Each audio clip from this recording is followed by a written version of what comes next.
Sois élevé, ô Éternel, le vrai Dieu, le véritable, toi qui nous as créés. Nous bénissons ton nom, nous te disons merci. Merci pour ce temps que tu nous accordes, afin que ton peuple écoute ce que tu as à nous dire. Ainsi, aujourd'hui, nous commençons une série de messages que nous allons passer. Alors, le premier message, nous voulons parler de l'éternité et de la vie, puisque tout commence par là. Ça pouvait bien attendre, mais cela dépend des circonstances que Dieu nous accorde à la vie pour que on parle d'un message, mais de faire attendre. Donc, quand nous parlons de l'éternité et nous parlons de la vie, nous devons rentrer à notre Dieu qui est éternel. Qu'est-ce que nous voulons dire par l'éternité? Dieu est éternel. Dans son éternité, il a trouvé bon, il a décidé de retirer de l'éternité une partie pour qu'on appelle aujourd'hui création. Alors, la création, Dieu a créé. Quand il crée, il donne l'intelligence à ceux qui nous ont précédés. Là, nous nous référons au texte biblique. Il y a quelque part dans l'un des textes des psaumes, le psalmiste chante, il dit: Seigneur, apprends-moi à compter les jours afin de vivre dans la sagesse.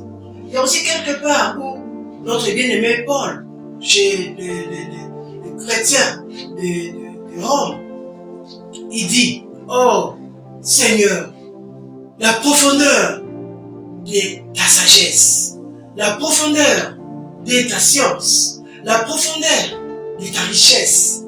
Vous voyez déjà, quand il parle de la profondeur, ça veut dire aucun homme ne peut peser, aucun homme ne peut comprendre quelle est la profondeur de l'intelligence, de la sagesse de Dieu, de sa science et sa richesse. C'est là que nous comprenons la création finalement, d'où ça vient. Alors, sans la parole de Dieu, c'est difficile, bien aimés, dans le Seigneur. Nous devons rentrer pour comprendre qui nous sommes réellement. Parce que quand nous vivons, nous pensons que la vie, c'est ce que nous pouvons imaginer. On peut prendre la définition de la vie, là où l'homme, avec son intelligence, il peut trouver dans les dictionnaires. Mais nous devons comprendre la vraie définition de la création dans l'éternité de Dieu. C'est ce que, à un moment, notre Seigneur et Sauveur Jésus-Christ, quand la Bible nous parle dans Marc, le livre de Marc 9, de 2 à 5.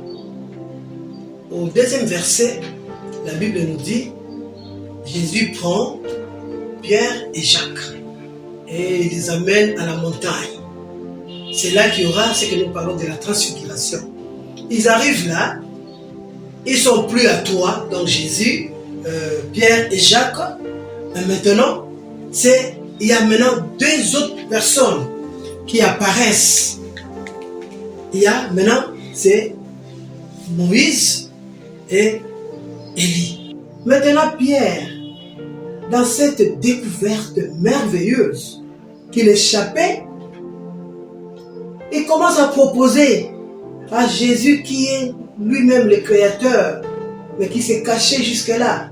Il lui propose: Oh, maître, vraiment, qu'on construise seulement 3 tentes, on doit rester ici. Pierre l'a vécu. Directement, il commence à parler: On doit rester ici. On reste. Qu'est-ce que le Seigneur voulait? Cela veut dire, dans ce que nous sommes en train de chercher, la définition de la création, c'est un peu ce que je viens de dire là. Pierre l'a vécu. Le Seigneur lui a montré que réellement, en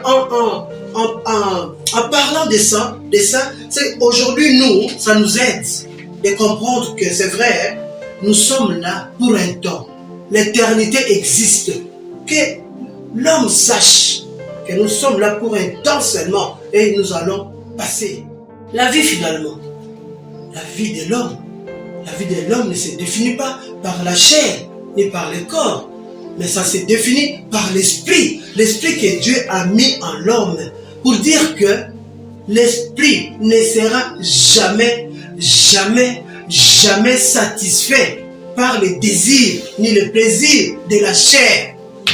C'est ce que nous devons savoir et nous devons retenir. Si tous les chrétiens, celui qui se dit chrétien, il doit savoir pour vivre en paix.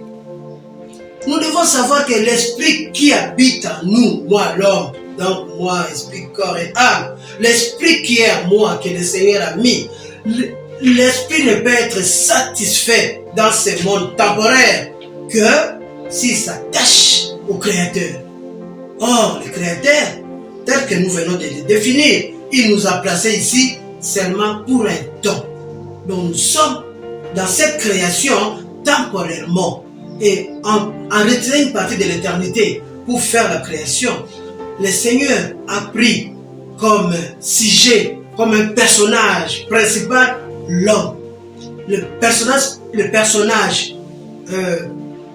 principal de la création, c'est l'homme. L'homme avec l'esprit qui s'attache au Créateur. Et c'est ça, la vie que nous avons. La vie dans la paix. La vie, la vraie vie. On ne dépend pas de ce que la chair nous apporte. On ne dépend pas de ce que les situations nous amènent. Une fois que nous avons compris que notre vie, l'esprit que nous avons, doit s'attacher au Créateur, on interprète les choses autrement. Alors, l'homme doit savoir que c'est lui l'acteur principal de la création. Cela veut dire, il doit savoir que son esprit doit être à tout moment être fixé vers son Créateur qui est l'Éternel. Sur la terre, nous ne sommes que temporairement. Nous allons passer et aller à l'éternité. C'est ce que nous devons retenir. Notre éternité, c'est entre les mains de l'Éternel. Nous allons passer un jour. Le temps que nous sommes ici, nous devons savoir que nous sommes seulement temporairement. Donc il n'y a pas à se plaindre, il n'y a pas à avoir peur, il n'y a pas à se lamenter, puisque nous savons que, oui, nous devons savoir qui nous sommes et qu'est-ce que nous faisons et qu'est-ce que sera l'éternité pour nous. Merci de nous avoir suivis sur cet épisode que nous dénommons l'éternité et la vie. Et la suite viendra. Puis je vous demande, chers frères et sœurs, de vous abonner à cette chaîne qui vous parle. Merci. Que Dieu vous bénisse.